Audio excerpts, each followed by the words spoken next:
Listen, I ain't got time for this. Don't speak to me like that. Come speak to me, yeah? Right. You've been causing some issues. No, he ain't. He hasn't. I'm talking to him. Okay, I'm Oi, you. calm yourself down. Calm your attitude down. Speak to the public with respect. Listen, go away. I'm telling you to calm down. Go away. Yeah, I'm DP audit. Respect. I'm carrying on all I want. Speak to the public with respect and integrity like you're meant to. Why is there no police here? Go and speak to the inspector. You call through now and tell him to send No, you don't tell me what to do, pal. Oh, shut your attitude up as well, you. Wind your neck in. Wind your neck in, yes. Wind my neck in. Yeah, you're the police officer. See that? That's a claim and a half. You're getting a claim against you. You little you're losing your job, you little. Yeah, you think so? See that, guys? That's assault. Witnesses, yeah? You do nothing wrong. You assaulted me. Right. On camera. Whoa. Yo, he's off his head. He can't be a cop, huh? Whoa. That's look at that. Look at that. Wind your neck and look how bad he is. This wasn't a heat-of-the-moment reaction. It was a calculated use of force, a deliberate attempt to assert control when his authority was questioned. Instead of responding with professionalism, the officer chose intimidation over accountability, not policing. That's abuse of power. Police are trained to remain calm under pressure, especially when challenged. Retaliating when questioned is not just unprofessional, it's dangerous, and the fact that this happened in full view of the public only magnifies the problem. It reveals exactly what happens when those entrusted with authority can't tolerate being held accountable. Oh, wait. Nah, I'm in public. Shut your mouth and your attitude up. You're a public of the servant, a servant of the public. Okay. There's no, you're breaching the peace. You ain't spraying him. Okay. You ain't spraying him. And I'm doing nothing wrong. No, you're not. You speak to him like that's what you're doing. You don't get to speak to public like that. You don't get to speak to people like you're speaking to him. That's not how your role works. You're a police officer of the law, serving the crowd and serving the people. Respect and integrity. Remember your oath and your college of peace in training. You're absolute disgrace. The way you push me over now, you're getting a claim against you. You're getting sued. Right. You should lose your job for that as well. Okay, we'll see. Yeah, we will see, won't we? And you're going to be all over the internet. Do you know how many people are going to see you? You're live now. Good for you. Welcome to YouTube, you how about that? Okay, swear at me once more, I'll lock you up. Higher threshold. Is there any complainants? Is there any complainants for my swearing? Any complainants? Your officers need to arrest you. Okay. You assaulted me. Right. You need to arrest your fellow officer. Section 26, he just pushed me on the ground, threatened me with power for telling him to rat himself. Nah, arrest your officer now. The auditor isn't just speaking out, he's demanding accountability under Section 26 of the Criminal Justice and Courts, Act 2015. That law makes it a criminal offense for police officers to abuse their powers or engage in misconduct while acting in their official capacity. And that's exactly what happened here. This wasn't a chaotic arrest. There was no threat, no danger. The auditor was assaulted simply for challenging unprofessional behavior, for daring to hold an officer to the standards they swore to uphold. The situation echoes the case of Richard Healing, the former South Wales officer convicted under the same law for abusing his position and exploiting vulnerable people like Healing. The officer in this case didn't act to enforce the law. He used his badge to serve his own ego. Healing's conviction sets a precedent. Misuse of authority is not just unethical, it's criminal. And the same principles should apply here. You're online on YouTube, you're going on YouTube, you don't do your jobs correctly, you're going to look like idiots. Nah, he's assaulted, assaulted me, mate. We need to work out what's gone on. He's pushed me, he's foot to me like that because he was speaking to him like club and I told him to speak to members of the public respect like you're meant to and professionally, and that is the worst example. He needs to be fired, he's getting sued, or we're putting a claim against him. That was outrageous. Arrest him. Arrest him. Do your job. The College of Policing tells you to arrest him. You need to relax, you need to calm down. You need to arrest him. You hear, you need to talk to me, tell me what's going on. So obviously dealing with he was talking to him and the way he was speaking to him was disgusting. The way you do not speak to members of the public like that. The way he was disgusting. Everything about him is disgusting. He's going to get, do you know how many views he's going to do online now? Well, he'll go viral with the way that was. That was one of the worst situations I've ever seen. I've done this for a year now. You need to arrest him. Okay, well, we're not going to arrest him. But you're not going to arrest your colleague when he's just broke the law and assaulted a member of the public. But you're entitled to make. What does your College of Policing treat you at the beginning? When you're call your officers. No, you listen to me. He has assaulted me and broke the law. Listen to you. You're told to make a complaint online. You're getting sued, mate. Okay.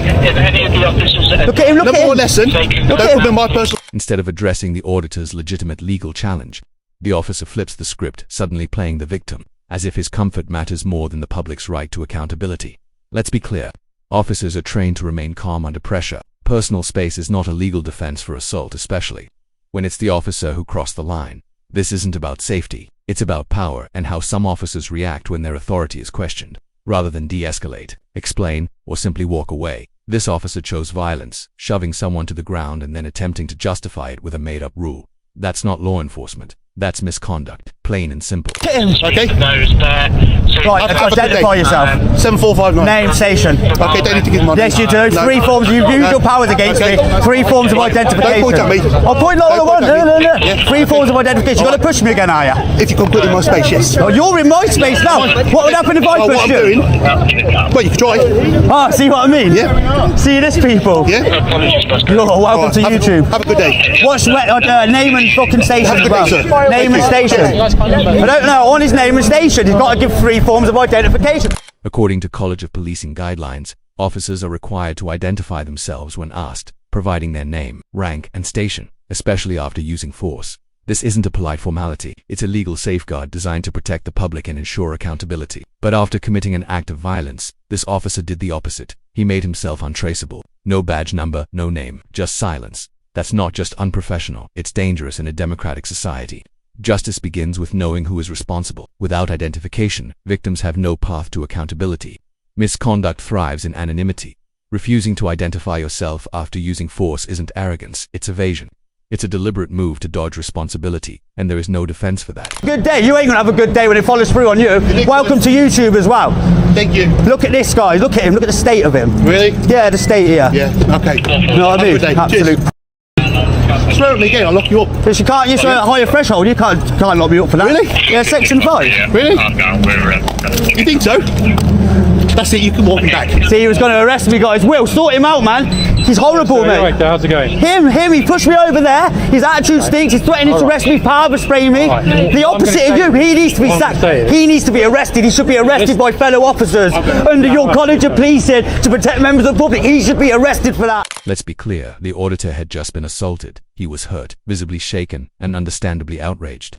That kind of emotional reaction isn't disorderly conduct, it's human. Swearing in that moment wasn't harassment, it was a raw, instinctive response to being attacked by someone in uniform. For the officer to snap back with, "Swear at me again and I'll lock you up," it wasn't just unprofessional, it was abusive. Police are held to a higher standard for a reason. They're trained to stay calm, to de-escalate, to absorb frustration, not to retaliate. This wasn't a one-time lapse in judgment. It revealed a deeper problem, a lack of self-awareness, no remorse, and a clear misunderstanding of what public trust demands.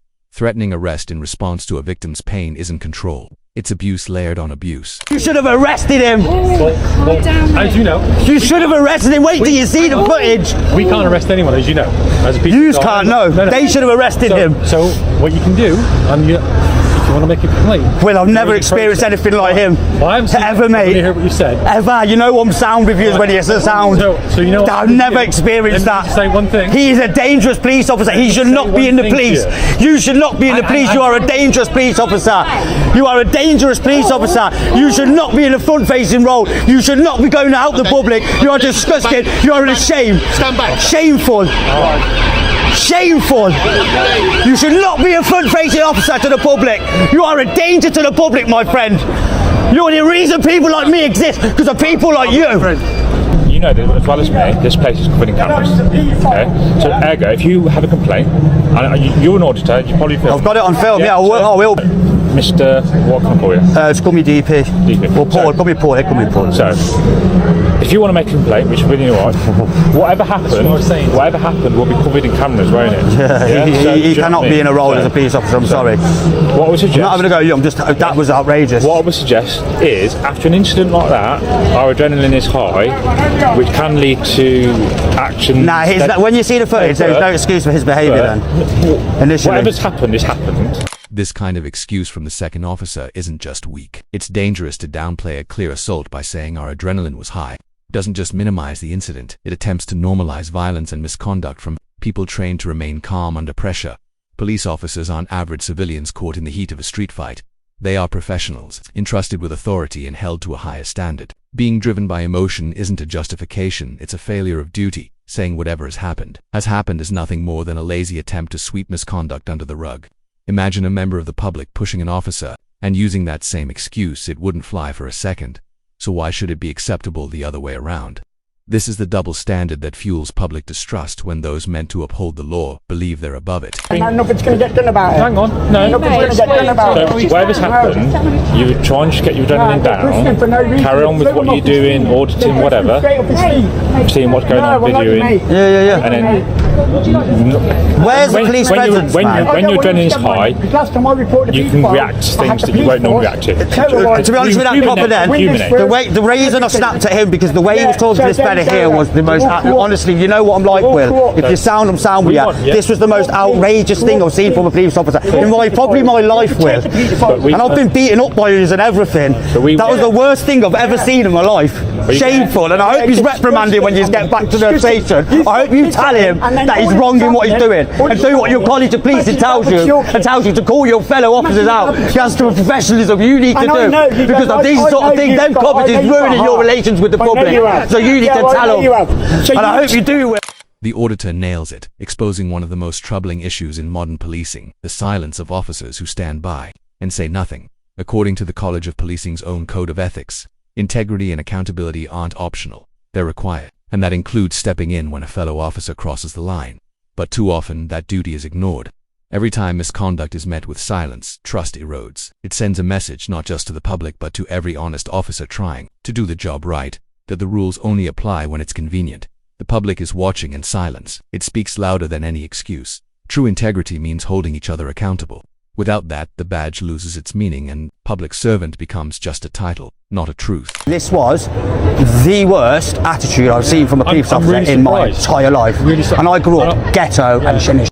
I'm not saying you're lying. I'm not saying it didn't happen. I'm just saying I'm surprised. And that's Well, being yeah. really straight. You'll still see the footage anyway, and you're going to be in shock. Yeah, and you know what I'm like. I said, I was telling him at first he kind of relaxed a little bit, and then I think his ego took back over, and then he had to start. It's really surprising. But as long as you're all right. No, I'm all right. That's the most important thing. Tell him all KHNK solicitors will be in contact with him soon. I didn't hear. Tell him the solicitors will be in contact with him soon, man. Oh, and I will go to the ISP, all that, right? Go through them methods. I want him removed as his role as a police officer. After that today, he should not be a police officer. I know he's your friend, Will, but I'm sorry, he shouldn't. It's dangerous. Can't be having danger like that. What I witnessed today was one of the most disturbing displays I've ever seen from a police officer.